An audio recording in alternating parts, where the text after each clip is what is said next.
Hello children. Today in our story time we are going to learn a story, a fox and a crow. Once a hungry fox was searching for food.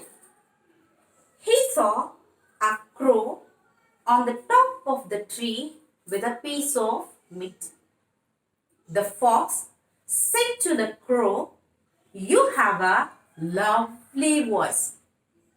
The foolish crow started to sing.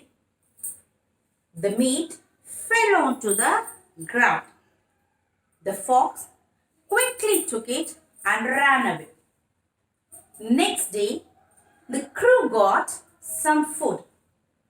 The fox tried to play the same trick.